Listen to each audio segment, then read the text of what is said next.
number of years ago, I was working with, well, today you call it Youth Unlimited. It was called Youth for Christ back then in the city of Hamilton. And every April we would do a fundraiser. We'd bring in some music and, you know. Anyway, we had some friends I had gone to school with, and he was he had diabetes. He's a diabetic, a severe one. But just about a week before we had our banquet, he went blind all of a sudden, just, and he couldn't see. And I had heard about it, and I really felt bad. I didn't have a chance to even talk to them or anything, but as the banquet is about to, you know, people are coming into it, and I'm kind of on the street beside the venue just saying hi to people. And I saw them coming along. And I said, oh, okay. And, you know, they're walking slowly, and he's holding onto her arm. And I said, hi, guys, I'm really glad to see you. You know, not knowing what to say at that particular moment. And, you know, that they were kind of gruff, and, you know, oh, okay. So they went in and sat down, and then, anyway, years later, after he's actually an incredible guy. You could hire him for electrical. He actually changed, he's blind, he went up a ladder and changed the light fixture. Now that's better than some professional guys that I know, but we're just not, we're not going to go there. But he went home to be with the Lord. He had a great testimony. But I remember once sitting at a kind of a reunion for the school, and she was there. And 2 years in a row, she brought up the fact that when he went blind, they went to this banquet, and nobody wanted to sit with them. Well, I think she might have been exaggerating a little bit, but the other part, she was probably right, because, you know, when you go into a banquet like this, it's kind of a celebration. And you don't want to sit beside people who are, and rightly so, you know, really ticked off, you know, really angry. And but that happens. You know people. You know, you've probably met people where, you know, that's happened, or you met somebody who maybe lost their job, you know, and they're angry, and you're not really too sure what to say. You know, we all have our cliches, and, you know, and I'm going to tell you a little bit later that they stink. But you know, but it happens. Or even someone who loses a child. I saw a picture of a young boy yesterday. I was just on a website of a church in Hamilton. I was just wondering, you know, who was on staff and so on. And the senior pastor was actually an associate at the time, but his I think his son was 13, was hit by a car at a crosswalk and killed. You know, and I was reminded of that, and so, you know, we see that people go through those things. The other big one, and in fact, Bev Rose, I saw an email from her today and asking for prayer. She and her sister are going to be talking to her mom again about going into long-term care. Now, those are war words. You know, and you know, some of you have probably been through that, and some now pretty soon you're probably going to be at the other end of it. You know, because your daughter's going to come up to you and say, "Hey, Mom, remember with Grandma?" You know, and so it happens, but. You know, the world is caving in. You know, you've lost your, you know, your ability to do stuff, and you can't do it. And you're going to, you know, you've got these ideas of these nursing homes. You know, it's like Dungeon and Crown. You know, it's like, I mean, you know, and nobody likes it. You know, it's awful. Even my own mom, who actually instigated the initial steps to go into long-term care, when it was time for her to go, I said, Mom, you got to go. You just can't have that apartment. It's costing you too much money. I've got money. Now, my parents were missionaries, okay? And I figured, if we could go out for, for McDonald's or something after the funeral, on Mom, because, they didn't have a lot of money. I knew that, Well, I've got money, she says. I says, where? My things kind of lit up a bit. And, but she did go in, and everything worked out. But, those things happen, And one of the things that also, in these circumstances, is when it happens to one person, they're not in it alone. They're not in it alone, because there's usually a spouse, who has to sit there and, and kind of balance everything out. They're going through, through the heartache as well. And so when we look in the book of Job, some people call it Job, but that's not right. It's Job. Job is the oldest book in the Bible. Did you know that? And Job was also an extremely, extremely wealthy man. I mean, if they had a men's fellowship, we'd be going to the Job Ranch for men's fellowship. It was that. I mean, he had thousands of head of sheep and camels and oxen and horses and I don't know how many thousands of acres of land. And he also had a great family of 10 kids, and they were all well-behaved kids. You wouldn't find a tattoo in any one of them, and just a very godly family. And one day, God is in heaven, and the angels were kind of reporting to him, almost like an Elon Musk in Washington, and they were reporting what things, and he noticed Satan was there, and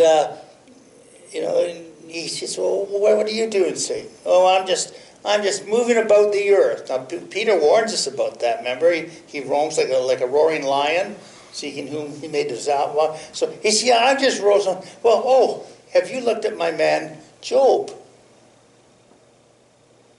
And no. "Oh, well, Job's he's godly, and God is just bragging about Job." Well, when I read that, it struck me. Does God brag about me? Did you ever think of that? Man, I'm thinking, oh, hey, what about Percy down there? As long as he doesn't say Percy who, I'm okay. But you know what? Job is that kind of a man. And Satan says, "Oh yeah, he's holy and righteous because he's God." I mean, why wouldn't you be holy and righteous? If you didn't own thousands of sheep and camels and 10 kids and all these acres. Sure, I'd be happy too. Because it's interesting how when people lose things, how they suddenly change their excitement for the Lord. And so in their conversation, God says, "Okay, you can test them." That's why I'm glad God doesn't brag about me, because it's those testing that scares me. But he says, you can test them. But you have a limit of what you can do. And so the first thing Satan did, was somehow the enemy came and took all his cattle and so on. So he lost all that.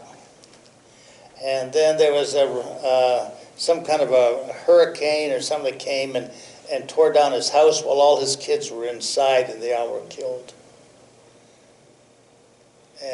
But he remained faithful to God. He remained true to God. And Satan came back and said, well, that's because you didn't touch him. He said, okay, fine, I'll let you touch him, but you can't take his life. So then we get into the real interesting part of this whole thing is he ends up with boils. And he's in the garbage dump, and he gets little pieces of clay, and he's scraping his boils. Now the garbage dump is not like these are landfill. These places here back then would be called parkland. What we have. But there it was just. Dead things were thrown around, and it was an awful place. Stunk, and he was scraping, because he had this. He had lost his kids, he lost everything. And then he had his wife, this dear wife. Now everybody kind of gets mad at her because she's trying to tell him, why don't you just curse God and die? And Job never got on her. He was gracious to her.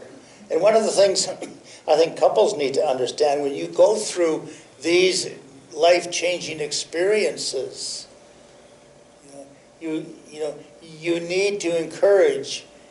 And you need to pray for, and you need to do whatever you can to help your spouse, whatever side of the of the event they're on.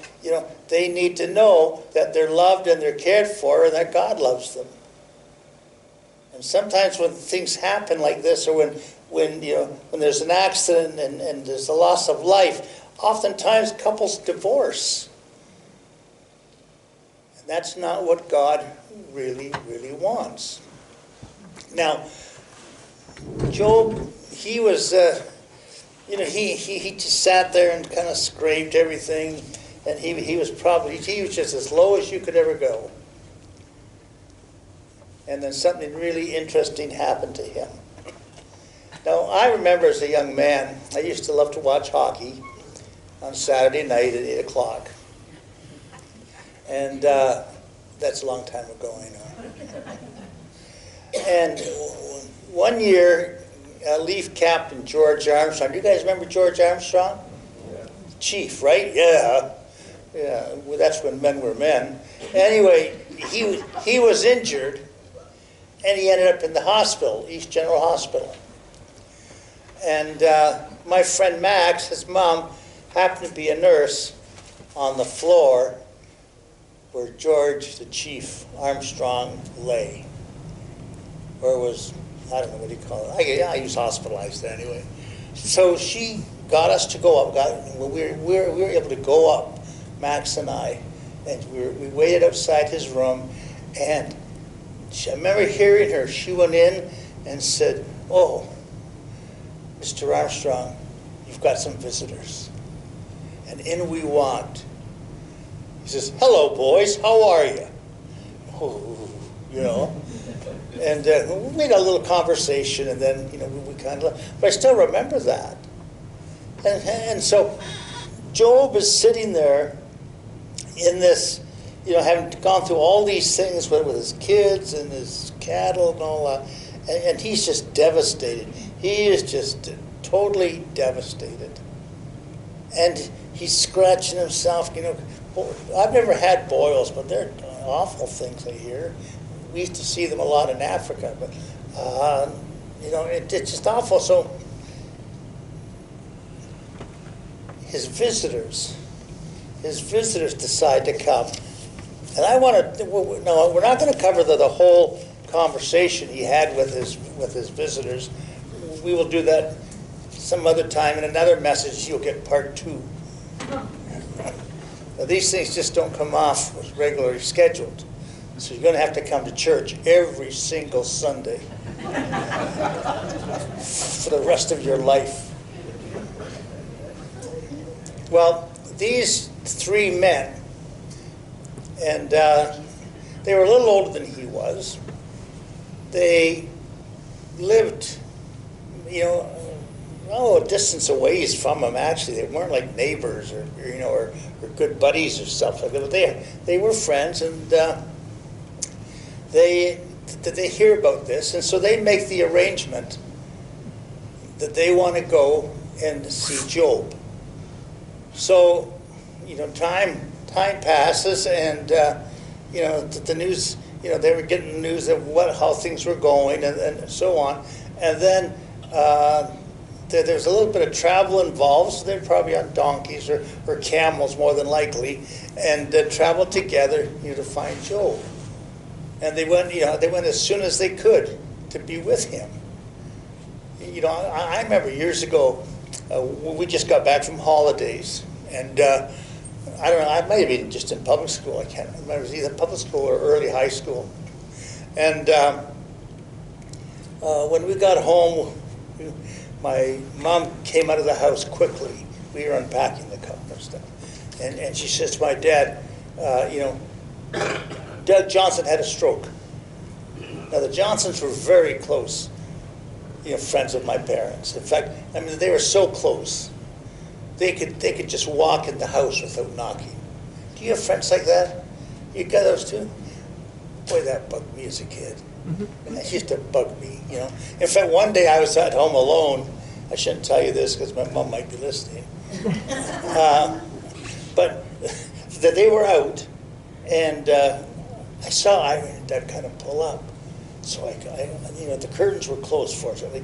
I locked the door, the front door, and I hid. And I hear this, "Hello there, hello?" And I can hear her talking. "I think I hear something." "Oh, I don't think so. Anyway, they left and went. I felt bad after, but and I never did tell my folks. But anyway, these guys, they heard, "Hey, what happened to Job? Hey, we have to go." And that's really nice, by the way, when you're in a situation like that, when people, come and visit you. And we're going to talk about that in a little bit. And those of you who came to visit me, I'm going to use you as illustrations. You guys may want to leave. No, I'm just kidding. Anyway, so, they arranged to get together and they went to see Job. Now, their intent was to control, and to comfort and consolidate and to sympathize with him. They heard about the stories of the pain and the sores and all that happened to him. And no one wants you to go and be a hero. Sometimes when we're going to go visit somebody who's in a real bad state, we spend time trying to figure, well, what am I going to say? Well, relax. Why don't you just go and say hi? And so that the day went, they got together. They must have talked about what they were going to do when they got there.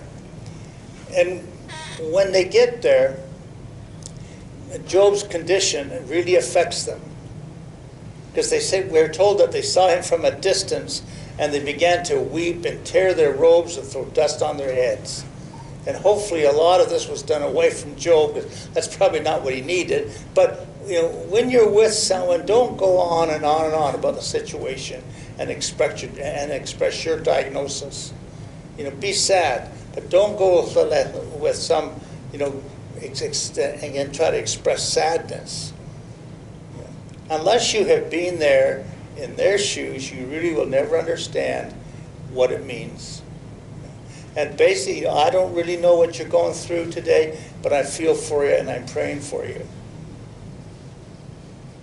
It's just one of those things where we have to understand, how do we deal with people who are going through difficult experiences, who have a death in the family, a death of a spouse, a child, a financial crisis. It's just a matter of going and seeing what condition they're in, and then moving from there. Because some people do not take this sort of thing very well.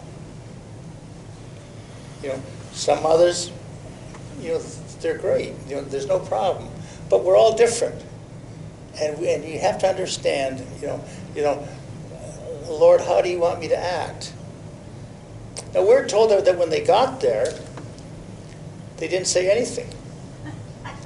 We're told they sat there with them in the garbage dump for 7 days.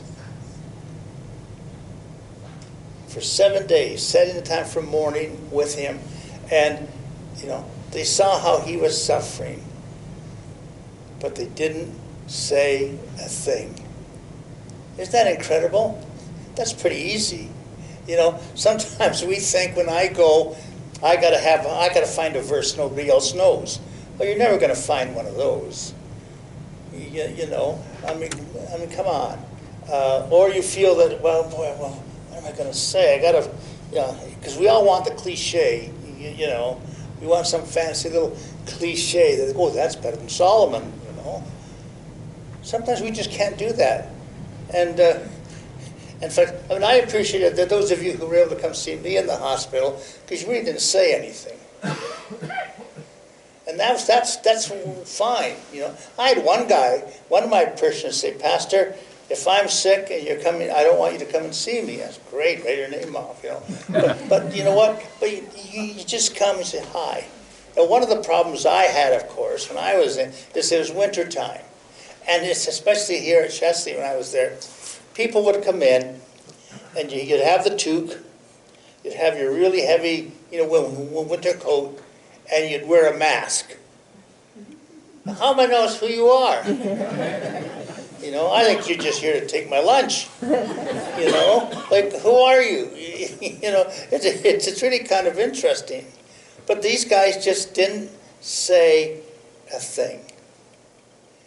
You know, I remember at some relatives, and they lost their son in a boating accident. And we were at the visitation, and they were very well known, and there was a huge line. And we got in, and I went and saw the dad. I said, Tommy, I'm really sorry. He said, man, he looked at me, he said, you know what, Paul? I'm really getting sick and tired of Bible verses. I'm getting sick and tired of Bible. Now, he was a Christian. He's spiritual. It didn't that they didn't like the Bible. I'm really tired of people just coming along and throwing a Bible verse at me. You know, and some of you may have experienced that. No, a lot of times people mean well, but the point is, you know, that they knew what to do. Joe Bailey was a great Christian leader, and he and his wife lost 3 of their children.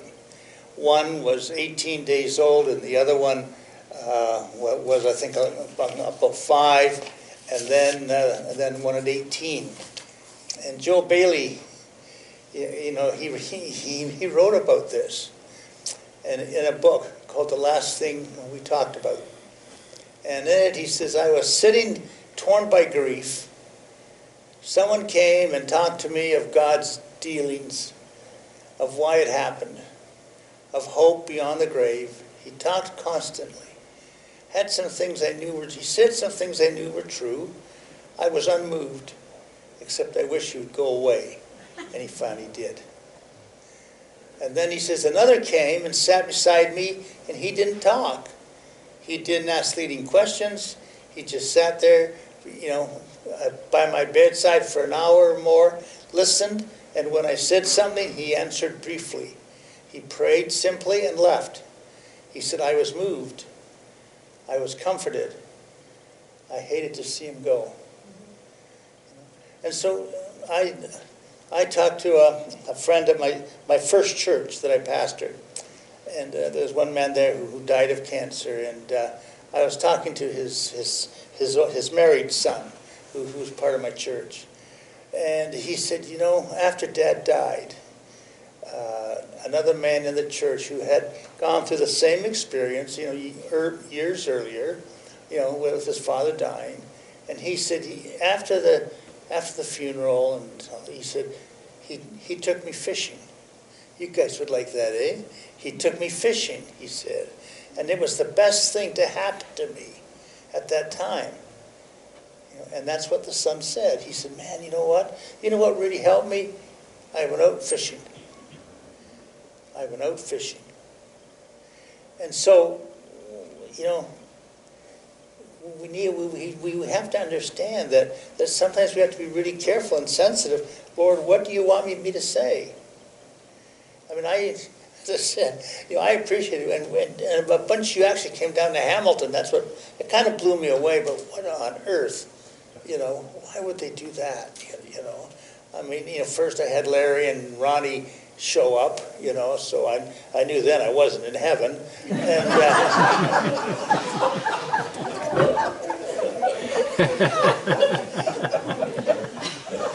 And I thought that was funny. And then Andrew showed up, and they had to take his bow and arrow off him, but we talked about your car, remember that? That's the only thing I remember, that you got the car. And a few others as well, came, and the pastor came by to see me a couple of times.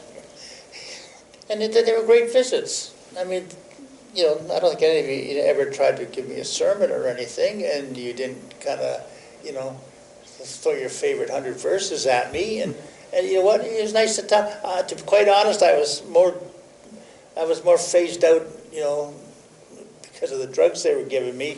So I don't remember everything. Except Larry promised me $50 when I got back, but I never got that yet. But that's what happens, when you can go in and just sit for a short time and just say hi, I'm praying for you, we're thinking of you. And the real question is, how far are we willing to go, and how little are you willing to say for a friend who's suffering? Because a lot of the times we don't really understand, unless you have been through something similar. And that's why some of the things I've gone through in my life, I'm glad God put me through them, because now I can understand what other people are going through when they suffer the same things. Now, we get into a really dicey area here now with Job. And he begins to vent, and it kind of goes into Job 3, but really basically Job chapter 2. So when we read it, and he's there, and they start to talk to him,